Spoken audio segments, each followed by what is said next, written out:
नमस्कार, आप देख रहे हैं एसआर अशोकनगर और मैं हूं आपके साथ हितेंद्र भदौलिया। आप हमारे इस YouTube चैनल को सब्सक्राइब कर सकते हैं, साथ ही इस पर आने वाली वीडियो को देखने के लिए इसके बेल आइकन को भी दबा सकते हैं। विधानसभा चुनाव में करारी हार के बाद भारतीय जनता पार्टी ने अपने जिला अध्यक्ष बदल दिए हैं। अशोकनगर में अब तक के सबसे युवा जिला अध्यक्ष के तौर पर धर्मेंद्र रघुवंशी की ताजपोशी की गई है। करीब एक दशक से भारतीय जनता पार्टी में तमाम सारे पदों के साथ साथ लगातार सक्रिय बने रहे धर्मेंद्र रघुवंशी की नियुक्ति पर आज पार्टी के लोगों ने हर्ष जताया है। साथ ही स्थानीय विश्राम गृह में लोगों ने इकट्ठा होकर उनको बधाई एवं शुभकामनाएं भी दी हैं। उल्लेखनीय है कि धर्मेंद्र रघुवंशी की ये नियुक्ति राजनीतिक रूप से भी एक बड़ा मायने रखती है, क्योंकि आगामी समय में लोकसभा के चुनाव हैं। ऐसे में किसी युवा और सक्रिय व्यक्ति को बीजेपी पार्टी अध्यक्ष के तौर पर तलाश कर रही थी और उनकी तलाश धर्मेंद्र रघुवंशी के तौर पर समाप्त हुई है। अब माना यह जा रहा है कि अभी तक जितने भी जिला अध्यक्ष अशोकनगर जिले को मिले हैं उसमें सबसे युवा जिला अध्यक्ष इन्हें माना जाता है। इनके पहले नीरज मनोरिया और भानु रघुवंशी भी अपेक्षाकृत युवा थे, मगर अब तक जो सबसे युवा माने जा रहे हैं उसमें ये है। और एक बड़े संगठन के तौर पर काम करने का उनका अनुभव अब आगे पार्टी को कैसे ले जाएगा, क्योंकि बीते कुछ दिनों में बीजेपी में भगदड़ जैसा माहौल है। उनके कई बड़े नेता टूटकर कांग्रेस में जा चुके हैं। ऐसे में न केवल पार्टी को दोबारा से सही तरीके से रास्ते पर लाना और लोकसभा चुनाव में सिंधिया जैसे बड़े कद के व्यक्ति के साथ में या उसके खिलाफ पार्टी को दिशा देने के लिए भी बड़ी जिम्मेदारी उनके पास होगी। साथ ही एक बड़ी बात ये भी मानी जा रही है कि आगामी 18 तारीख को केंद्रीय मंत्री नरेंद्र सिंह तोमर का एक बड़ा आयोजन अशोकनगर में होने वाला है, जिसमें गुना, अशोकनगर और शिवपुरी तीनों जिलों के बड़े लेवल के कार्यकर्ता और सभी तरह के पदाधिकारी मौजूद रहेंगे। उनकी तैयारियों के पहले ये ताजपोशी कई राजनीतिक मायने लेकर आई है। माना यह जा रहा है कि रघुवंशी बाहुल्य इस इलाके में आगामी लोकसभा चुनाव में बीजेपी अपने पत्ते कुछ इस तरह से बिठा रही है ताकि उनको फायदा हो सके। पूर्व में अशोकनगर जिले में भारतीय जनता पार्टी में बड़ा चेहरा रघुवंशी समाज का जगन्नाथ सिंह रघुवंशी होते थे, जो पूर्व में विधायक भी रहे थे। हाल ही में उनके कांग्रेस में जाने के बाद पार्टी को एक रघुवंशी चेहरे की तलाश थी और युवा रघुवंशी के तौर पर एक काम पार्टी ने किया है कि कम से कम उन वोटरों को साधने का एक मौका दिया गया है। साथ ही एक माना जा रहा है कि ये वो इलाका है जहाँ पर एट्रोसिटी एक्ट का बहुत बड़ा और व्यापक असर देखने को मिला था और इसकी कमान भी जिन लोगों के हाथ में थी कमोवेश वो भी इसी समाज से आते हैं। ऐसे में सामाजिक ताना बाना और दूसरी चीज़ों को देखकर धर्मेंद्र रघुवंशी की ये ताजपोशी मानी जा रही है। देखना होगा कि अब उनको आगे का ये कार्यकाल मिला है उसको किस तरह से लेंगे, और खासकर तब जबकि प्रदेश में विपक्ष की सरकार है। 13 फरवरी और 14 फरवरी को अशोकनगर जिले के कई इलाकों में बूंदाबांदी के साथ ओलों की वृष्टि हुई है। इस ओलावृष्टि से फसलों को नुकसान के समाचार सामने आए हैं। अशोकनगर जिले के ग्रामीण क्षेत्रों में, जिसमें लगभग सभी तहसीलें शामिल हैं, उसमें पानी के साथ कहीं कहीं ओले गिरने की खबर सामने आई है। प्रशासन ने इस मामले को लेकर गंभीरता दिखाई है और अपने सभी मैदानी अधिकारियों को ओले के सर्वे के निर्देश दे दिए हैं। जहां से भी जो सूचनाएं प्राप्त हो रही हैं वहां पर ओले और बारिश को लेकर जो हुई नुकसान के बारे में चर्चा की जा रही है।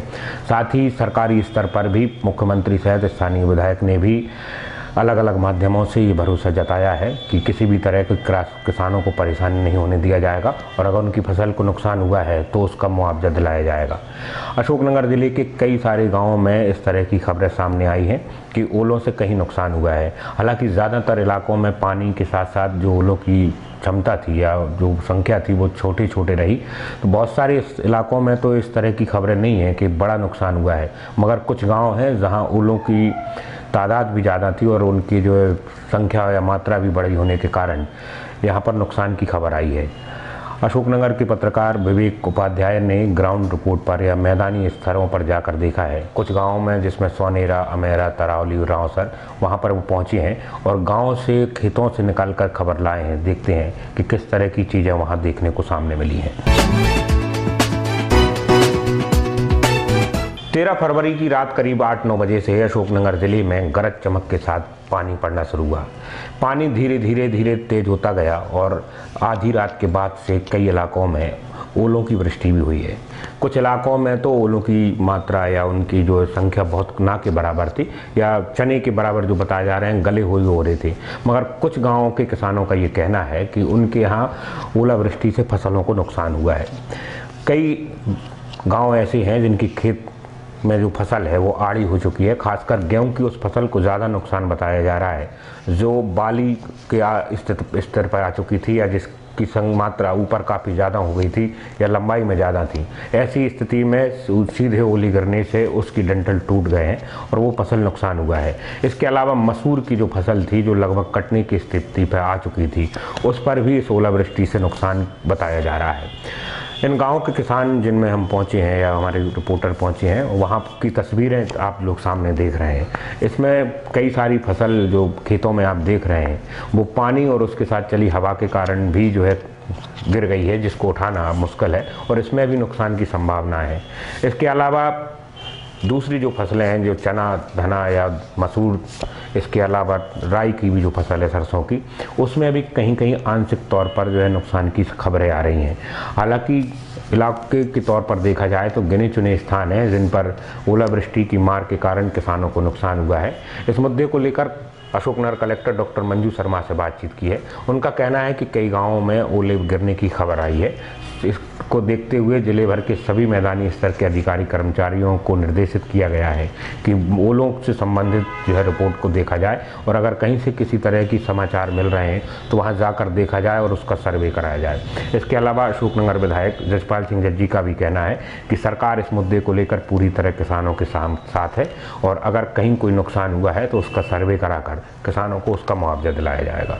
आज ग्राम माहना में रात्रि करीब 3 बजे के करीब इतने बड़े बड़े जो बेर होता है उससे बड़े बड़े ओले यहाँ पे गिरे हैं। करीब 1-2 मिनट ओले गिरे हैं। और यहाँ पर आपने मसूर की फसल, गेहूं, चना, ये मसूर में तो 100% नुकसान हो गया है। चना थोड़ा, चना और धनिया बचे हुए हैं। और गेहूं जो बड़ा गेहूं था वो पूरा आड़ा हो गया है। पूरा बहुत लंबा गेहूं था यहाँ का और अच्छा प्रसिद्ध गेहूं। 80% गाँव में नुकसान है। ओले थे बड़े, आंवला होता ना, आंवला उतनी बस साइज के थे, करीबन 3 मिनट करीब गिरे। करीबन नुकसान हुआ 70% किसान में। बाल टूट गई, बीच में सब बाल छिड़ गई, आड़ा हो गया गेहूँ, खराब हो गया वो। तो अब हरी फसल में क्या होगा। अशोकनगर शहर के बाईपास का निर्माण अब लोगों के लिए बड़ी परेशानियों का सबब बनता जा रहा है। करीब 2 माह से इस रोड का निर्माण लगातार जारी है और इससे होने वाली परेशानी भी है। बीच में धूल उड़ने के कारण यहाँ पर लोग जाम लगा चुके हैं और दूसरी बार कई परेशानियों को झेल चुके हैं। जैसे ही आज रात में यहाँ पर बारिश हुई, इस बारिश ने फिर लोगों की परेशानी को बढ़ा दिया है। फिसलन और मिट्टी के गीले होने के कारण इस रोड पर चलना मुश्किल हो गया।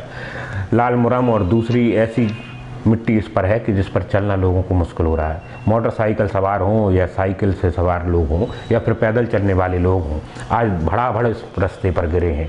सुबह सुबह स्थिति बहुत ज़्यादा ख़राब थी। इस सड़क से जाने वाले बच्चे जो स्कूल के लिए जा रहे थे वो भी आज इस फिसलन में शिकार हुए हैं। इसके अलावा कई राहगीर भी साइकिल या मोटरसाइकिल से थे, वो भी इस फिसलन में गिरे हैं और कुछ लोगों को चोटें भी आई हैं। अशोकनगर शहर के कुछ लोगों ने एक नया काम शुरू किया है। नवाचार के तौर पर शिक्षा में लोगों की भागीदारी का एक अनूठा उदाहरण सामने आया है। दरअसल अशोकनगर का क्रमांक 1 स्कूल, जिसे मिडिल स्कूल के नाम से भी जाना जाता है, करीब 1 दशक या 1 सदी पुराना ये स्कूल माना जाता है। यहाँ के पूर्व छात्र और दूसरे समाज सेवियों ने इसकी तस्वीर बदलने का जिम्मा करीब 2 साल पहले उठाया था। धीरे धीरे ये कारवा आगे बढ़ता गया और अब अशोकनगर शहर में एक आइडियल स्कूल के तौर पर ये तैयार हो रहा है। न केवल यहाँ की व्यवस्थाओं को दुरुस्त किया गया है, बल्कि शैक्षणिक स्तर पर भी लगातार बात की जा रही है। इन्हीं कामों को बताने और स्कूली छात्र छात्राओं के साथ एक कार्यक्रम बीते दिनों यहाँ आयोजित किया गया, जिसमें मुख्य अतिथि के तौर पर अशोकनगर कलेक्टर डॉक्टर मंजू शर्मा उपस्थित रहीं। इसके अलावा अशोकनगर विधायक जजपाल सिंह जज्जी, नगरपालिका अध्यक्ष, नगरपालिका के उपाध्यक्ष डॉक्टर हरबीर सिंह रघुवंशी और जिला शिक्षा अधिकारी आदित्य नारायण मिश्रा भी इस कार्यक्रम में मौजूद रहे। कार्यक्रम के संयोजक कमल थड़ाना ने बताया कि करीब 2 साल पहले ये विचार मन में आया था कि लोग लगातार ये कहते रहते हैं कि स्कूलों की व्यवस्थाएं बहुत ख़राब हैं और इनमें सुधार की गुंजाइश है। तो शहर के कुछ ऐसे युवा जो इस या बुजुर्ग जो इस स्कूल में पढ़े थे उनका एक ग्रुप बनाया गया और आर्थिक सहयोग के आधार पर यहाँ की तस्वीर बदलने का काम शुरू हुआ।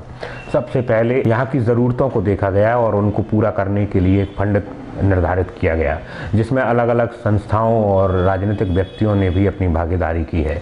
उन्होंने बताया कि शुरू में इस स्कूल की तस्वीर बदलने के लिए यहाँ की जो खराब हो चुकी व्यवस्थाओं को सुधारा गया। फर्नीचर इस स्कूल में नहीं था, उसको लगाया गया। इसके अलावा दरवाजे या दूसरी खिड़कियाँ जो टूटी थीं उनकी मरम्मत की गई। इसके अलावा जीर्ण शीर्ण अवस्था में बिल्डिंग के कई हिस्से टूटे थे या बिखर गए थे, उनको भी संवारा गया और इस पूरे के पूरे विद्यालय परिसर को एक नए रंग से रंगा गया, जिसके बाद ये निखर के आया। इसके अलावा चारों तरफ की बाउंड्री और एक गेट का भी निर्माण किया गया।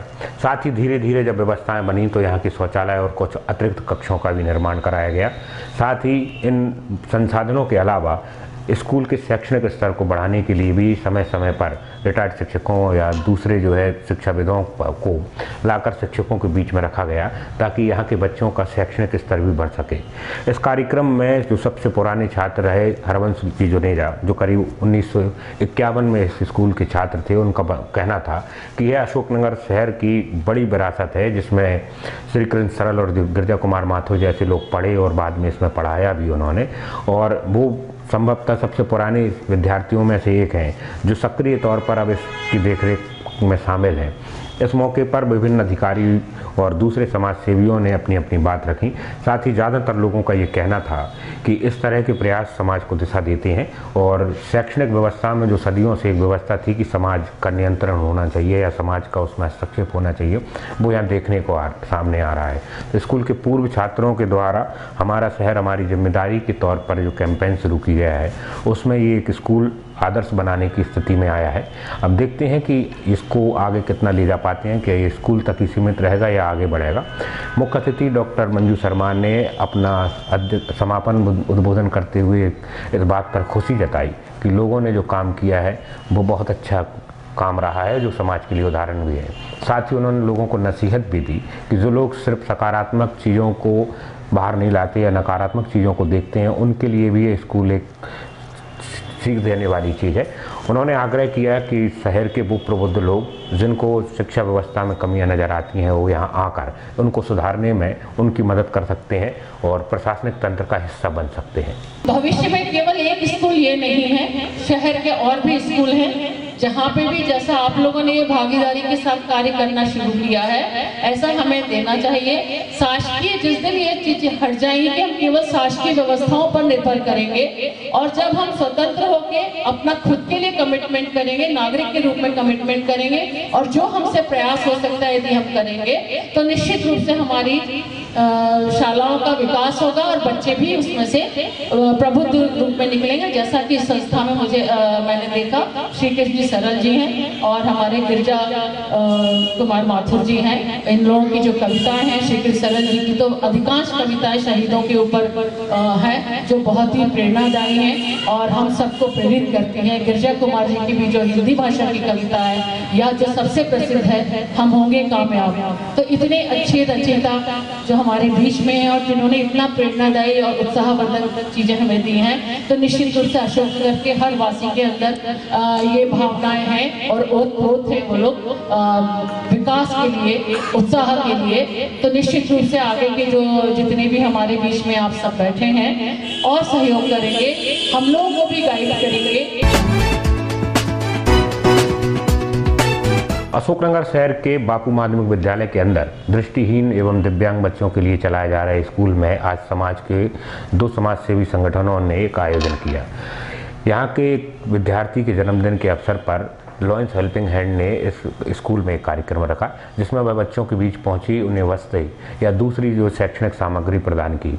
इसके अलावा प्रयास जो ग्रुप है जो शहर में लगातार काम कर रहा है, उस ग्रुप के भी एक सदस्य का जन्मदिन था और उन्होंने भी इन्हीं बच्चों के बीच जाकर जन्मदिन मनाया। उन्होंने बच्चों को मिठाई बांटी, साथ ही टॉफी एवं दूसरी सामान भी दिए हैं।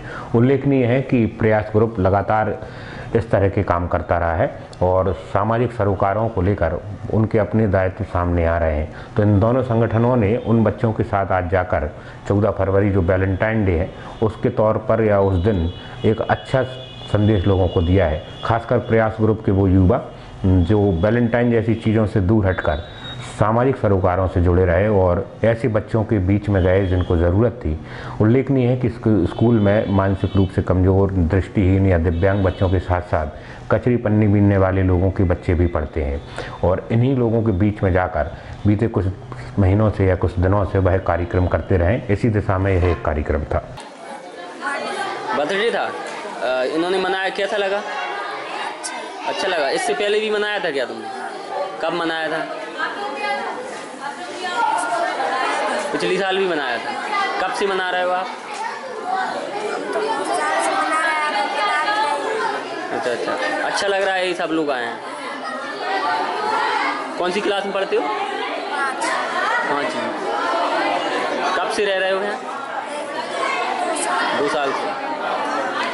हमारा एक ग्रुप है प्रयास एक पहल, तो उसमें एक सदस्य का जन्मदिन था, तो वो जन्मदिन मनाने के लिए हम दिव्यांग आश्रम आए।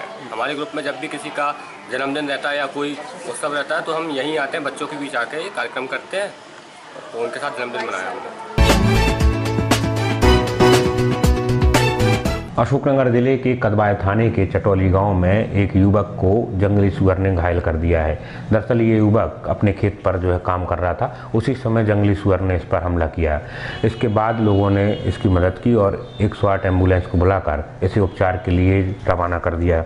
बताया जा रहा है कि दलवान सिंह पुत्र जगत गुजर 40 वर्ष के अपने खेत में सरसों के खेत में पाइप डालने का काम कर रहा था और उसी दौरान एक जानवर उसके पास आया।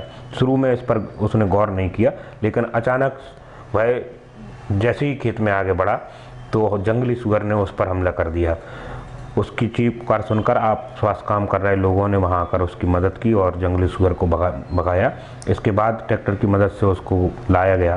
साथ ही इस दौरान 108 एम्बुलेंस को बुलाकर उसे ईसागढ़ अस्पताल रेफर कर दिया गया। मैं मजदूरों से पाइप उठवा रहा था, सरसों में से वो किसी में डाल रहा था। कौन सी जगह? चाटोली, मेरे खेत में तो क्या हुआ, उसमें सुअर पड़ा था। मेरे को मालूम, मैंने जाने कोई जानवर है पड़े मड़े, वो सुअर आया मेरे को, वो उसने तोड़ खाया।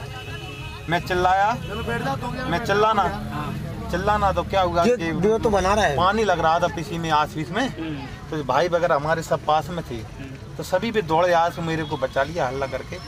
बिहाना है कैसा है इसका पता नहीं, बड़ा सुअर था। बड़ा सुअर, जंगली सुअर था? जंगली था। कहाँ से आया सुअर? जंगल से आया।